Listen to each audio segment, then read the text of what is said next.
Hi, first graders. Well, it was wonderful to hear all of your predictions. You all did nice work making a prediction about what might happen next to Iris and Walter in this book.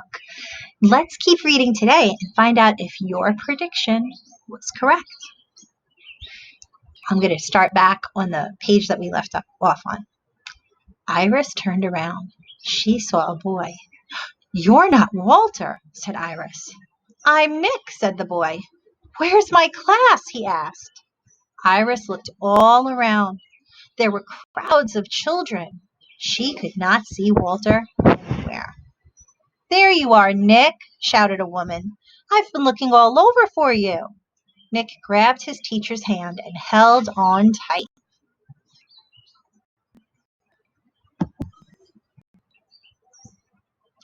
Iris ran to Miss Cherry.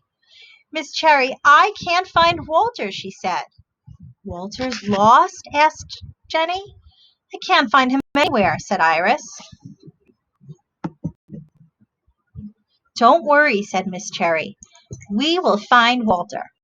Now, I want everyone to stay with Jenny's mother." "Please let me come with you," said Iris. Miss Cherry looked at Iris's worried face.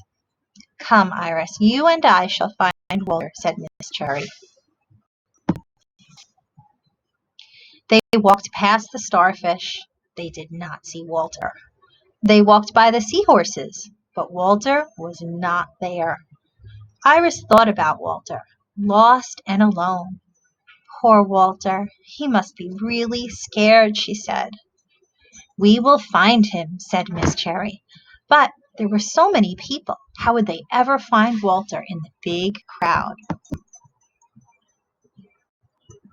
Suddenly, Iris saw him. "There he is! There's Walter!" she cried. Walter was still standing in front of the coral reef, watching the fish swim around and around. "Walter, we've been looking for you everywhere," said Iris. "Huh?" said Walter. "I was so worried," said Iris. "Why?" asked Walter. "Because you were lost," said Iris. "I was?" he asked.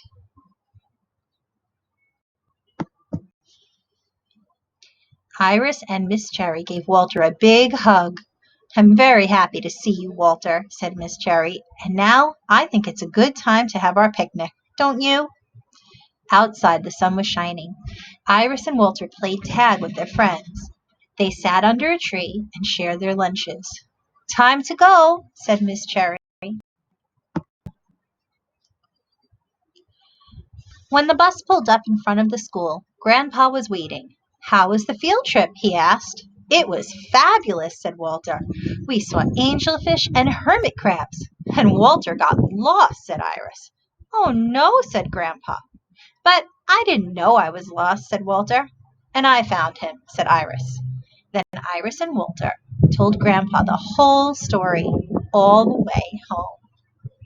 Wow, friends, did anyone predict that Walter would still be standing in front of the coral reef while Iris and Miss Cherry were looking for him?